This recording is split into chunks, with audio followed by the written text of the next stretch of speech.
Hi there, this is Rukmini, an editor at Floodmark. I'm also a second year in the MFA Nonfiction program at Columbia College, Chicago. Today I'm going to be reading a short story called Selvi from Malgudi Landscapes, The Best of R.K. Narayan, edited by S. Krishnan. R.K. Narayan is one of the most beloved Indian writers and someone who does an excellent job of painting character and place.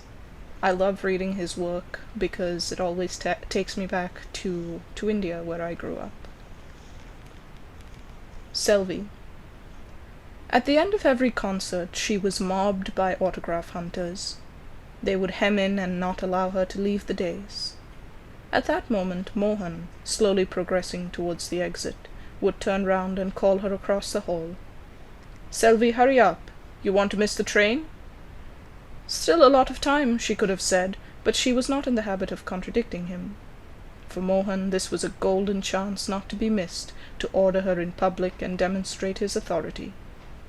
He would then turn to a group of admirers, waiting to escort him and Selvi, particularly Selvi, to the car, and remark in apparent jest, "Left to herself, she'll sit there and fill all the autograph books in the world till doomsday. She has no sense of time." The public viewed her as a rare, ethereal entity, but he alone knew her private face. "Not bad-looking," he commented within himself when he first saw her, "but needs touching up." Her eyebrows, which flourished wildly, were trimmed and arched.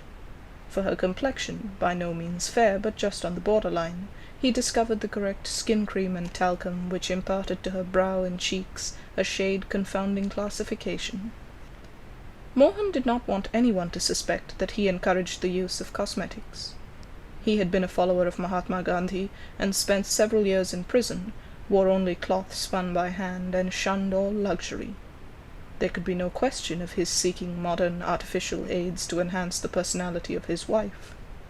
But he had discovered at some stage certain subtle cosmetics through a contact in Singapore, an adoring fan of Selvi's, who felt only too honored to be asked to supply them regularly, and to keep it a secret.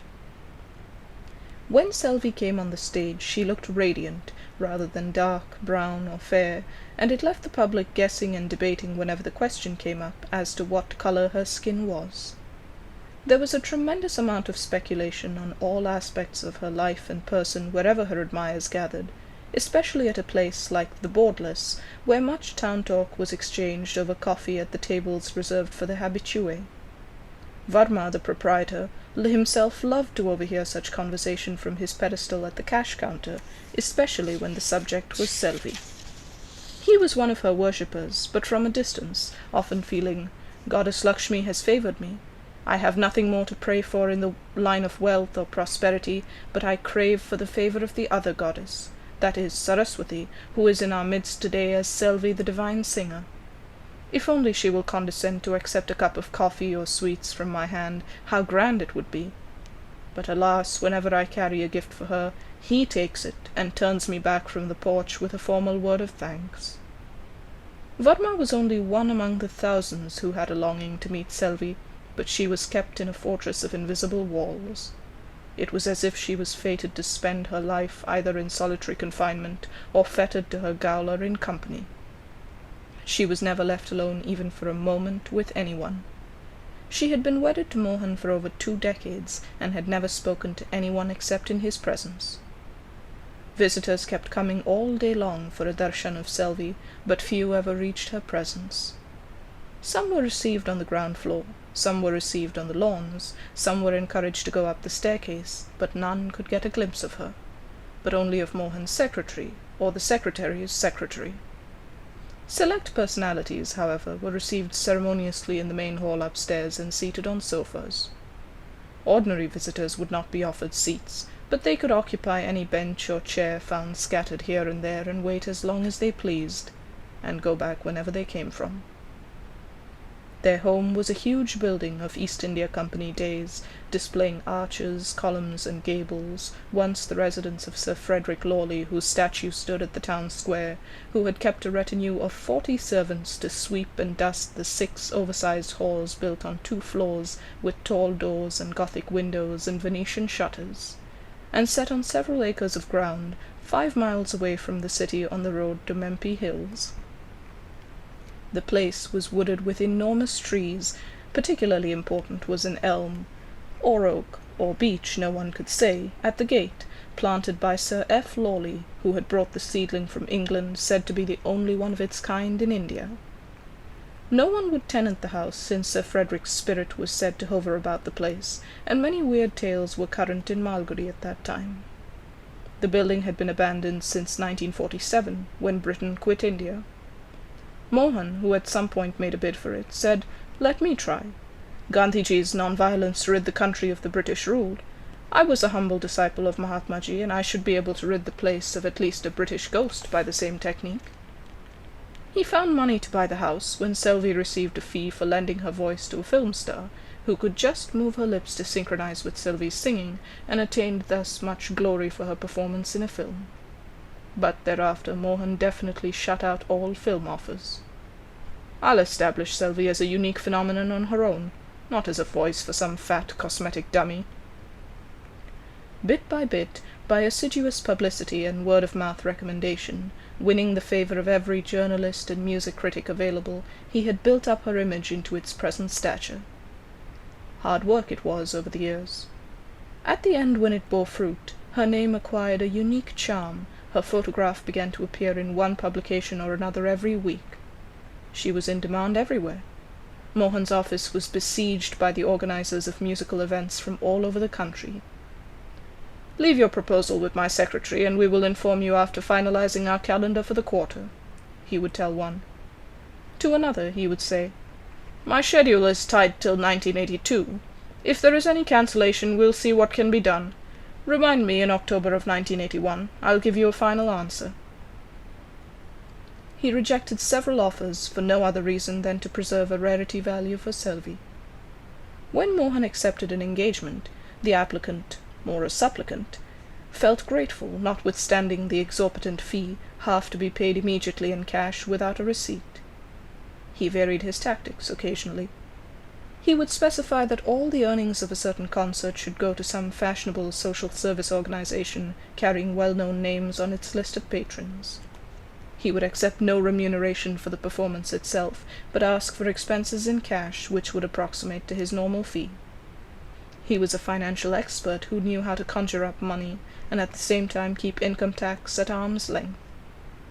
Pacing his lawns and corridors restlessly, his mind was always busy planning how to organize and maneuver men and money. Suddenly he would pause, summon his stenographer and dictate, or pick up the phone and talk at length into it. In addition to the actual professional matters, he kept an eye on public relations too. He attended select exclusive parties, invited eminent men and women to dinner at Lawley Terrace. Among the guests would often be found a sprinkling of international figures too.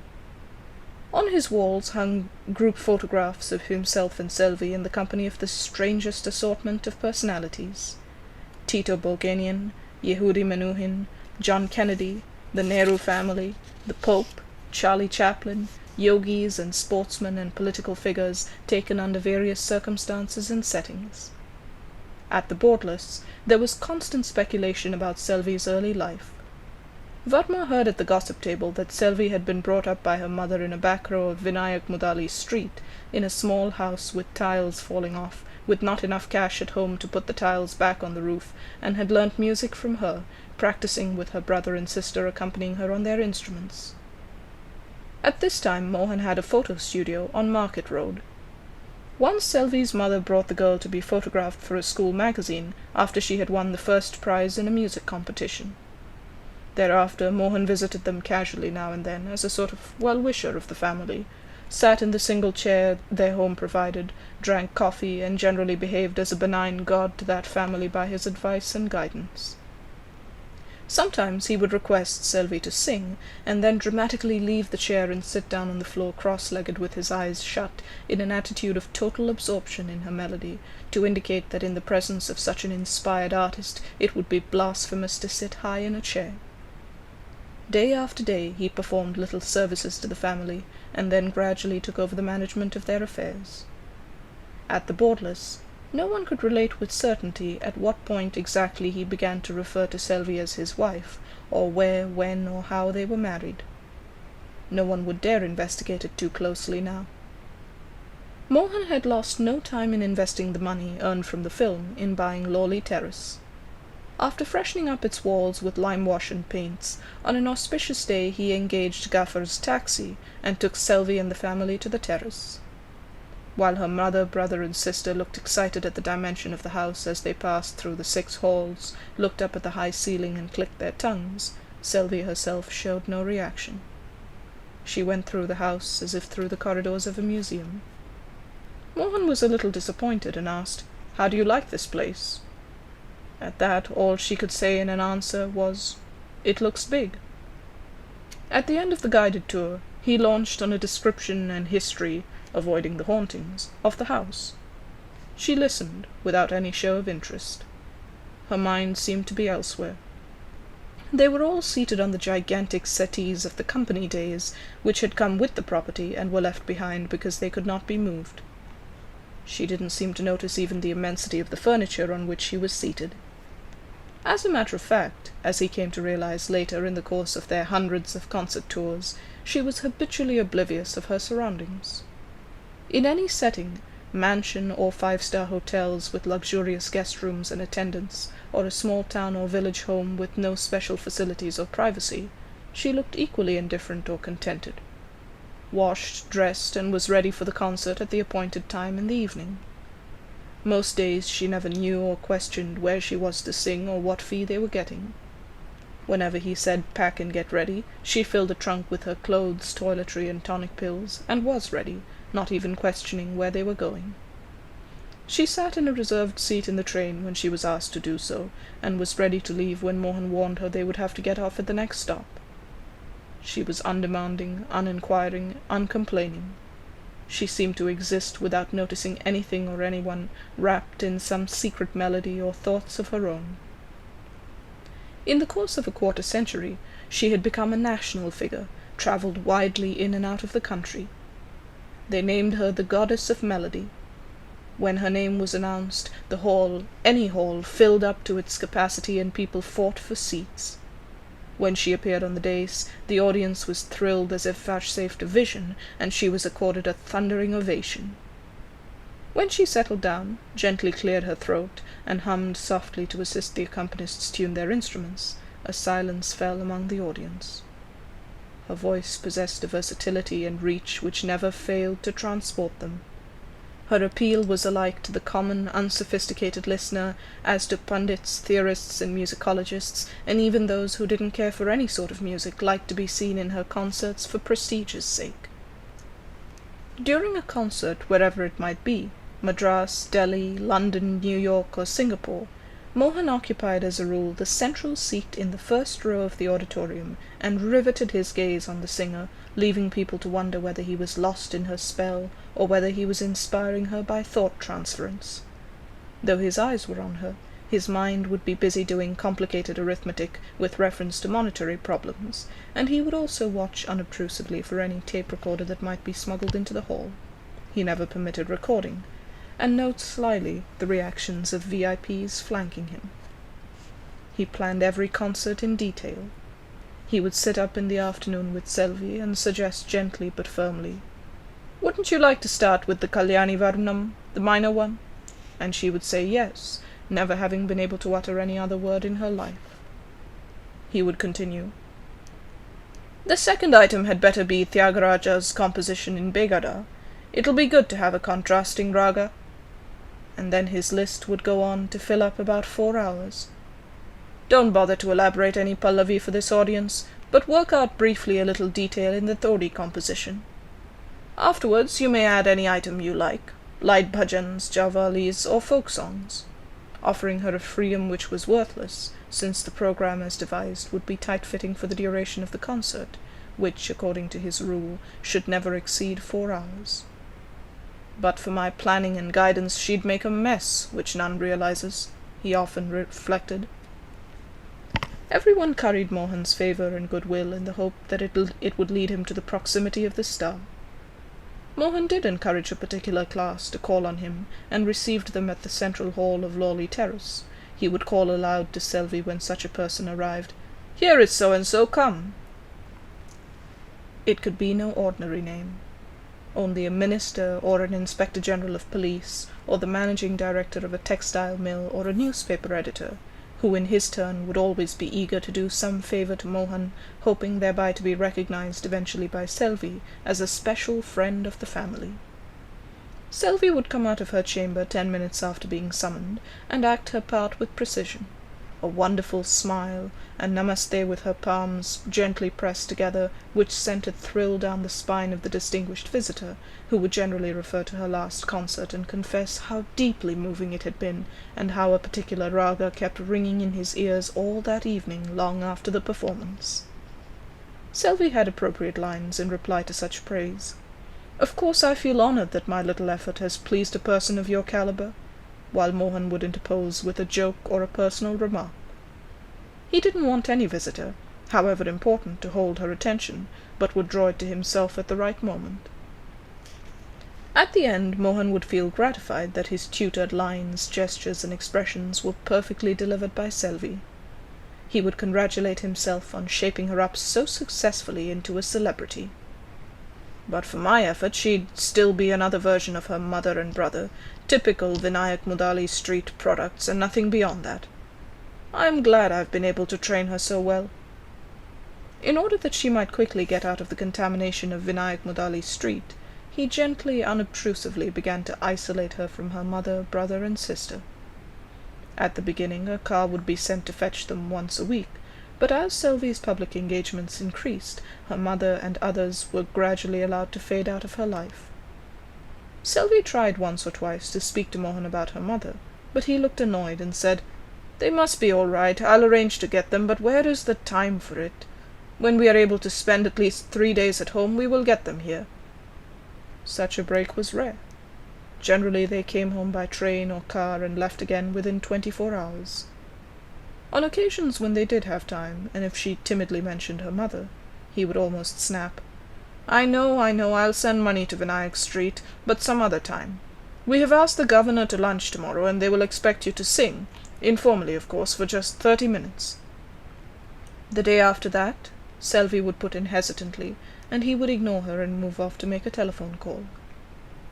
Selvi understood and resigned herself to it, and never again mentioned her mother. "If my own mother can't see me," she thought again and again in secret anguish, having none to whom she could speak out her feelings. Mohan, noticing that she didn't bother him about her mother any more, felt happy that she had got over the obsession. "That's the right way. Only a baby would bother about its mother." He congratulated himself again on the way he was handling her. Months and years passed thus. Selvi did not keep any reckoning of it, but went through her career like an automaton, switching on and off her music as ordered. They were in Calcutta for a series of concerts when news of her mother's death reached her. When she heard it, she refused to come out of her room in the hotel and wanted all her engagements cancelled. Mohan, who went into her room to coax her, swiftly withdrew when he noticed her tear-drenched face and dishevelled hair. All through the train journey back, she kept looking out of the window and never spoke a word, although Mohan did his best to engage her in talk. He was puzzled by her mood. Although she was generally not talkative, she would at least listen to whatever was said, and intersperse with an occasional monosyllabic comment. Now, for a stretch of 36 hours' journey, she never spoke a word, nor looked in his direction. When they reached home, he immediately arranged to take her down to Vinayak Mudali Street, and accompanied her himself to honour the dead officially, feeling certain that his gesture would be appreciated by Selvi. Both the big car and Mohan in his whitest hand-spun clothes seemed ill-fitting in those surroundings. His car blocked half the street in which Selvi's mother had lived. Her sister, who had married and had children in Singapore, could not arrive. Her brother's whereabouts were unknown. A neighbour dropped in to explain the circumstances of the old lady's death, and how they had to take charge of the body, and so forth. Mohan tried to cut short his narration and send him away, since it was unusual to let a nondescript go along and talk to Selvi directly. But she said to Mohan, "You may go back to the terrace if you like. I'm staying here." Mohan had not expected her to talk to him in that manner. He felt confused and muttered, "By all means, I'll send back the car. When do you want it?" "Never. I'm staying here as I did before." "How can you? In this street?" She ignored his objection and said, "My mother was my guru.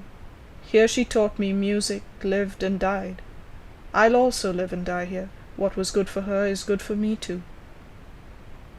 He had never known her to be so truculent or voluble.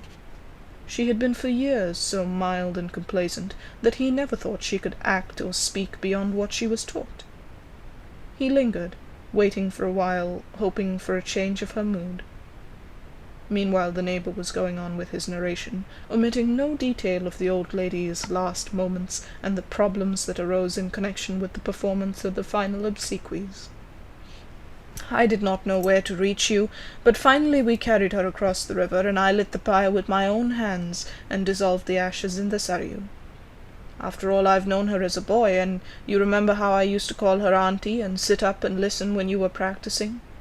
Oh, not these days, of course. I can't afford to buy a ticket or get anywhere near the hall where you sing."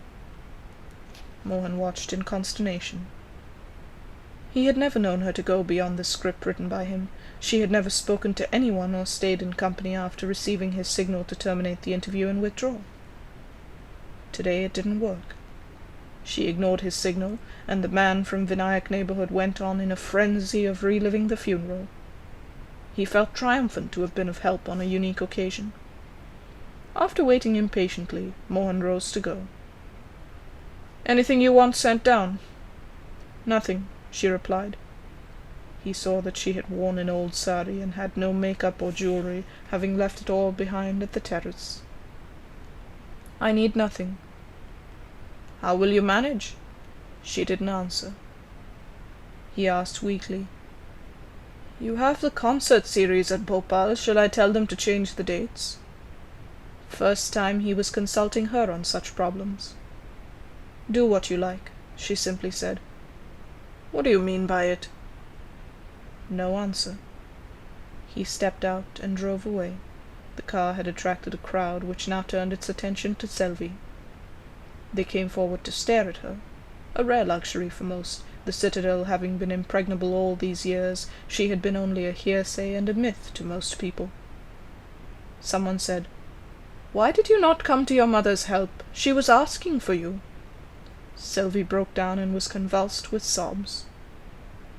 3 days later Mohan came again to announce, "On the 30th you have to receive an honorary degree at the Delhi University."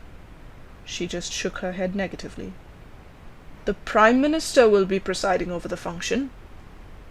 When pressed, she just said, "Please leave me out of all of this. Leave me alone. I want to be alone hereafter. I can't bear the sight of anyone." "Just this one engagement. Do what you like after that. Otherwise it would be most compromising. One day at Delhi. We will get back immediately. Also, you signed the gramophone contract for recording next month." She didn't reply. Her look suggested that it was not her concern. "You'll be landing me in trouble, at least the present commitments." It was difficult to carry on negotiations with a crowd watching and following every word of their talk. He wished he could have some privacy with her, but this was a one-roomed house where everybody came and stood about or sat down anywhere. If he could get her alone, he would either coax her or wring her neck. He felt helpless and desperate, and suddenly turned round and left. But he came again a week later. But it proved no better. She neither welcomed him nor asked him to leave. He suggested to her to come up to the car. This time he had brought his small car. She declined his invitation. After all, that woman was old enough to die, he reflected. This fool is ruining her life." He allowed 4 more weeks for the mourning period, and visited her again, but found a big gathering in her house overflowing into the street. She sat at the back of the little hall, holding up her tambura, and was singing to the audience as if it were an auditorium. A violinist and a drummer had volunteered to play the accompaniments. "She is frittering away her art," he thought. She said, "Come sit down." He sat in a corner, listened for a while, and slipped away unobtrusively. Again and again he visited her, and found at all hours of the day people around her waiting for her music. News about her free music sessions spread. People thronged there in cars, bicycles, and on foot. Varma of the Boardless brought a gift-box of sweets wrapped in gilt paper and handed it to Selvi silently, and went away, having realized his ambition to approach his goddess with an offering. Selvi never spoke unnecessarily. She remained brooding and withdrawn all day, not noticing or minding anyone coming in or going out. Mohan thought he might be able to find her alone at least at night. At 11 o'clock one night he left his car in Market Road and walked to Vinayak Mudali Street. He called in softly through the door of Selvi's house. "My dear, it's me. I've to talk to you urgently. Please open the door, please," appealing desperately through the darkened house. Selvi opened a window shutter, just a crack, and said firmly, "Go away, it's not proper to come here at this hour." Mohan turned back with a lump in his throat, swearing half aloud. "Ungrateful wretch!